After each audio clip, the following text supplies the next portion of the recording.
Good morning, folks. Gorgeous plasma filament dance again here on the southwestern limb. Today we've got weather, the now and future spacecraft, and 2 climate bombshells in line with the trends of the field.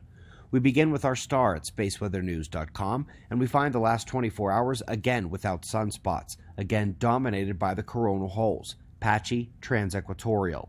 The only major motion in the corona yesterday was a plasma filament whipping from the polar crown down towards mid-latitudes. Solar wind is quite variable, but it's all relative. Bouncing around from quiet to very quiet doesn't make for much disruption, and Earth's geomagnetic system is all in the green here this morning. Folks, the snow totals in the Rockies continue to surprise, as the opposite flow out of the tropics is driving record heat to parts of the southeast. Similarly, Japan's Snowfest had to import its snow this year, while that super cold blast in Turkey we discussed before has driven only the second snowfall in the last century over to the east in the city of Baghdad. A tale of extremes on Earth right now.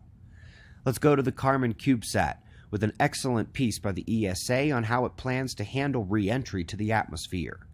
They are employing this cork feature on the diving nose of the craft, and most interestingly, this is its purpose, to be able to gather the most possible information about the plasma interactions during the re-entry process. Stepping up the spacecraft to the theoretical next, we've got the duo from Harvard back again, publishing on what they do best, and it's nice that they have begun to not just stick to the light sails, but the electric sails, those that can utilize the plasma of the cosmos. Now, their analysis is galactic, basically with the active galactic nucleus as one of the greatest localized motors for that travel. But, if successful, there's no reason such a spacecraft couldn't ride the intergalactic medium cosmic web of filaments. Might need to live a little bit longer with millions of light years separating galaxies, but hey, one thing at a time. Top 2 stories begins with a look at the onset of the ice ages. They're finding that the slight variability to the onset and duration of the ice ages makes the Milankovitch cycles less likely of an explanation, and in fact means all the internal cycles pegged to it require a second look. Here they are noticing that outside factors are likely the determining elements of when the ice age process hits a tipping point, advocating for a more conservative approach by the IPCC, suggesting the climate regime can shift without warning, throwing us back into an ice age. Now, a quick way to think about these tipping points is raw, pink, bacteria-laden chicken. At 150 degrees, it still looks pink, still has all that bacteria, but what happens at 165? The chicken changes forever. It's not going back to pink, and any microbes that were there are dead and not coming back. Threshold event. Tipping point. Ice age is going to sneak up like a pro. And last but not least, an early look at a paper that will head to the Earth and Space Science publication, and taking what we know about cosmic ray climate forcing to another level. But here, it is more than just the anti-correlation with temperature, which is the number one thing most know due to particle interactions and increased cloud opacity, leading to lower sunlight, and which is shown here.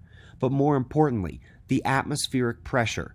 This is the new player in town in terms of cosmic ray bombardment in the peer-reviewed literature, and it perfectly matches the anti-correlation with the temperatures too. While the Svensmark cloud cooling has long been known, the high cosmic rays, low atmospheric pressure, leading to cloud formation and enhancement, is a last 10 years discovery, which helps to understand the storm forcing seen with space weather energies as well. An outstanding, epic visualization of the literature confirmation on the heels of a reminder of how this planet's version of a sense of humor will be to pull another ice age on a world worried about warming. We greatly appreciate your support. Make sure you are subscribed and the bell is clicked. The next special series kicks off soon, the one that ties it all together.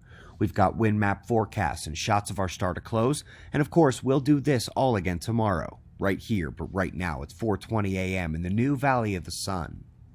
Eyes open, no fear. Be safe, everyone.